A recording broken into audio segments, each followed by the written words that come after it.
අයිබෝවන් ටෙක්ටොනික්ස් DIY වෙත ඔබ සැම සාදරයෙන් පිළිගන්නවා. අද වීඩියෝ එකෙන් මම ඔයාලත් එක්ක කතා කරන්න බලාපොරොත්තු වෙන්නේ Windows install කරන්න bootable USB එකක් හදාගන්නේ කොහොමද කියලා දෙන්න. මේක ගොඩක් කට්ටිය දන්නවා වෙන්නත් පුළුවන්. නොදන්න කට්ටිය දැනගන්න තමයි මම මේ වීඩියෝ එක කරන්නේ. අපි දැන් එහෙනම් වීඩියෝ එකට යමු. bootable USB එකක් හදන්න පුළුවන් ක්‍රම ගොඩක් තියෙනවා. ඒ අතරින් ප්‍රධානම ක්‍රමය තමයි අපි දන්නවා Microsoft ලගේ සයිට් එකේම තියෙනවා media creation tool එකක්. මෙන්න මේ create Windows 10 installation media කියන එක ඔයාලට Microsoft ලගේ site එකටම ගිහිල්ලා එක ගන්න පුළුවන්. ඒකින් ඔයාලට පුළුවන් මේ software එක download කරගන්න. download කරාම එයා මේත් එක්කම ISO එකකුත් download කරනවා. එහෙම නැත්නම් CD image එක download කරනවා. ඒක download කරලා ඔයාලට මේකෙන් USB එක හදන්න පුළුවන්. instruction මේ විදිහටම හරියට follow කරාම. මම අද කරන්න යන්නේ මේ ක්‍රමය නෙමෙයි. මං ගාව ISO එකක් තියෙනවා ඩවුන්ලෝඩ් කරගත්ත එකක් කලින්. මම ඒ ලින්ක්ස් ඔක්කොම පල්ලෙහා දාන්නම්. ලින්ක්ස් දෙක තුනක්ම තියෙනවා. කැමති තැනකින් ගිහිල්ලා ඩවුන්ලෝඩ් කරගන්න. ඒ ඩවුන්ලෝඩ් කරගන්න එක ISO එකක් කොහොමද bootable කරගන්නේ software එකක් මාර්ගයෙන් කියලා තමයි මම කියලා දෙන්නේ. මේ software එක තමයි Rufus කියලා කියන්නේ. RUFUS. Rufus කියලා තියෙන software එකක්. මේක 100%ක්ම free. මේ තියෙන rufus.ie කියන එක. මේක තියෙනවා download කියලා තැනක්. එතන තියෙනවා ඔයාලට latestම updatedම software එක මෙතන ඒගොල්ලෝ පෙන්නලා තියෙනවා. ඔයාලට තියෙන එක ක්ලික් කරන්න. මේකේ උඩ මේක ගත්තා නම් හරි. මේ වගේ ad එකක් එනවා. ඒකට ඔය ad එක close කරලා දාන්න. ඊට පස්සේ මේක ඔයාලට මෙහෙම download වෙනවා. පස්සේ මේක open කරගමු. මෙහෙම message එකක් ඔයාලට ආවොත් ඉතින් මේක run කරන්න තියෙන්නේ.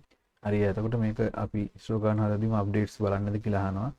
අපි දැන් ගත්තේ updated එකකින් හින්දා ඕනේ නැති නිසා මම මෙතනදී no කියලා දෙනවා. හරි. මේක තමයි ඔයාලට හම්බෙන interface එක. නැත්නම් UI එක මේ settings හදා ගන්න පුළුවන්. දැන් මම pen එක plug කරලා තියෙන්නේ. ඒ නිසා මට මෙතන device එක වෙන්නවා no label k 16GB කියලා. මගේ pen එක 16GB එකක්. එයා ඒක detect කරලා තියෙනවා. ඊළඟට ඔයාලට තියෙනවා මෙන්න මෙතන option එකක් boot selection කියලා. මේකේ තියෙනවා disk or ISO image free DOS unbootable කියලා.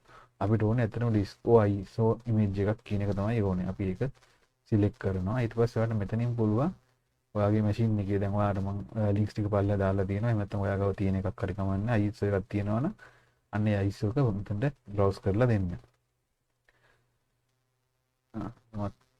මගේ download කරපු එකක් තියෙනවා. අපි ඒක දාලා බලමු.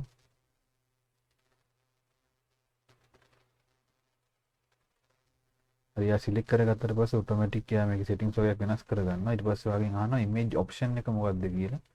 ඒක දෙන්න standard Windows installation කියන එක. ඊළඟට partition scheme එක සිලෙක්ට් කරන්න තියෙනවා. මේක GPT MBR. මෙන්න මේ දෙක ටිකක් හරි වැදගත්. මොකද්ද මේ partition scheme එක කියන එක. ඔයා මුලින්ම කරන්න ඕන වැඩේ තමයි දැන් මේක ඔහොම තියෙද්දි මම ඔයාලට මේක පෙන්නන්න. ඔයා යන්න Windows වල right click කරාම ඔයාලට ගන්න පුළුවන් disk management. එහෙම නැත්නම් ඔයාලට disk management කියන එක search එකේ ගිහුවොත් එනවා. ඒ කියන්නේ අපිට hard disk කොච්චර තියෙනවද මොනවද විස්තර කියලා බලා ගන්න පුළුවන් තැන තමයි මේ තියෙන්නේ. ඒතර මේකේ තියෙනවා දැන් මම high කරලා තියෙන hard දෙක තුනම තියෙනවා. pen එකත් එක්ක 4යි. මගේ Windows තියෙන hard එක තමයි මම බලන්න යන්නේ ඉස්සෙල්ලාම. Windows තියෙන්නේ මගේ SSD එකක. මෙන්න මේක 128 මෙතින් disk 2 එක මේක තමයි healthy. මෙතින් boot page file crash dump මේ විස්තර ටික තියෙන්නේ සාමාන්‍යයෙන් Windows තියෙන partition එකට නැත්නම් C එකට. එතකොට මෙන්න මේකේ මෙන්න මේ button එක එහෙම නැත්නම් මෙන්න මේ disk 2 කියන තැන right click කරන්න. click කරාම අපිට properties යන්න පුළුවන්. properties ගිහිල්ලා ඊළඟට බලන්න volumes කියලා එකක් තියෙනවා. අන්නේ volumes එකේ බලන්න partition style එක මොකද්ද තියෙන්නේ කියලා. මේකේ තියෙන්නේ GUID partition table GPT කියලා තමයි තියෙන්නේ. GPT format එකකින් තියෙනවා නම් අපිට අතනත් GPT එකකින් එක හදන්න වෙනවා. හිතන්නකෝ දැන් මේ Windows partition එක මම ඔයාලට පෙන්නන්නේ. මම වෙන hard එකක් පෙන්නන්නම් මගේ තියෙන. මේ disk 0 කෙනෙක් ගමු. ඒක right click කරලා properties බලන්න. volumes ගියා. ඔයාලට පේන තියෙකත් GUID partition එක GPT කියලා තියෙනවා. හරි. තව එකක් තියෙනවා. අපි මේකත් බලමු. අන්න ඒකේ තියෙනවාට පේනවාදී partition style එක master boot record කියන එක. මෙතන master boot record කියන්නේ සාමාන්‍යයෙන් කලින් partition style එක. දැන් අලුත් ඒවට ගොඩක් වෙලාවට GPT තමයි පාවිච්චි කරන්නේ. Windows 10 ගොඩක් අට support කරන්නේ GPT තමයි. MBR නෙමෙයි. master boot record එකට වඩා ගොඩක් advanced ටෙක්නොලොජි එකක් තමයි GPT එකේ තියෙන. ඉතින් ඒක ගොඩක් හොඳයි. දැන් මගේ C එකේ නැත්නම් මගේ Windows තියෙන partition එක GPT කියලා මම දැනගත්තා. එහෙනම් අපි මේක run කරන්න ඕනේ GPT වීම තමයි. එතන මම close කරලා මෙතනට ගිහිල්ලා partition scheme එක GPT කියන එක select කරනවා. ඔයාලගේ Windows partition එකේ තිබුණේ MBR නම් ඔයාලට මෙතන MBR දීලා යන්න පුළුවන්. නමුත් ගොඩක් වෙලාවට Windows installation එකේදී ඔයාලට කියනවා 10 එක දානවා නම් GPT තමයි recommend කරන්නේ GPT වලට මාරු වෙන්න කියලා. එහෙනම් target system එක UEFI කියලා තියෙනවා. මේක automatic තමයි මෙයා ගන්නෙ. ඒ කියන්නේ BIOS system එක දැන් අලුත්ම motherboards වල ගොඩක් වෙලාවට ඉන්නේ BIOS නෙමෙයි UEFI කියන විදිය තමයි තියෙන්නේ. එතකොට මේක target system එක මට select කරන්න දෙන්නේ දෙච්චරයි එකම දාන්න. ඊපස්සේ ඔයාලට මෙතන show advanced drive option properties කියලා තියෙනවා. මෙතනට ගිහලා ඔයාලට ඕන මේ list USB hard drives මොනවාද තියෙනවද list කරන්න ඒව තියෙනවා. මේවා කරන්න ඕනේ නැහැ. මේකේ මොකුත් වෙනසක් කරන්න එපා. ඊට පස්සේ ඔයාලට volume label එකක් දෙන්න පුළුවන්. ඒ කියන්නේ ඔයාගේ pen එකට දැන් නමක් දෙන්න පුළුවන්. මම දෙනවා Windows 10 කියලාම. ඊට පස්සේ file system එක මතක තියාගන්න file system එක අපි දෙන්න ඕනේ NTFS. මොකද 4GB වලට වඩා වැඩිව FAT32 එකේදී run වෙන්නේ නැහැ. file system එක NTFS දෙන්න. cluster size එක default තියන්න. ඊට පස්සේ තවත් එකක් තියෙනවා show advanced format option කියලා. මේකටත් යන්න. මේක වලට තියෙනවා tick කරලා automaticම quick format. ඒ කියන්නේ මෙයා low level format එකක් නෙමෙයි දාන්නේ. ඉක්මනටම data ටික මකලා ඔයාගේ pen එකට pen එක bootable විදිහට හරි ගස්සනවා. මේක quick format දාන්න. create extended label and icon files. ඔයාලට මේක tick කරලා තිබුණොත් ඔයාලට pen එක හදලා වුණාට පස්සේ පේනවා pen එකට icon එකක් එහෙම එනවා. ඒ කියන්නේ අර my computer එකකින් ගිහලා බැලුවාම ඔයාලට icon එකක් එහෙම පෙන්නනවා. ඒක ඕනේ නැත්නම් ඔයා ඒක untick කරන්න. ඒතර ඔයාගේ pen එකේ batch sectors කියලා සැකයක් තියෙනවා නම් අන්න ඒ වෙලාවට මේ check device for batch blocks කියන එක select කරන්න. select කරලා අඩුම ගානේ one password දෙන්න. ගොඩක් වෙලා two pass දුන්න දෙන එක තමයි සාමාන්‍යයෙන් කරන්නේ. මේක drive bad blocks තියෙනවා කියලා ඔයාලට තියෙනවා නම් විතරක් කරන්න නැත්නම් ඒක කරන්න ඕනේ නැහැ. normal එක පාවිච්චි කරද්දී ඔයාලට pen එකේ errors එන්නේ නැත්නම් නිකන් normal විදිහට දාන්න. හරි අපිට කරන්න තියෙන ඔච්චරයි මේකේ වැඩි. ඊට පස්සේ අපිට තියෙන start කරන්න. start කරාම එයා automatic pen එකේ තියෙන ඔක්කොම ටික මකාගෙන format කරගෙන මේ අදාළ ISO එක එකට bootable විදිහට install වෙනවා. හරි අපි දැන් බලමු ඒක කරන්නේ කොහොමද කියලා. මොනවාට message එක එනවා all data on the device will be destroyed කියලා. එතකොට මේක okay කරන්න.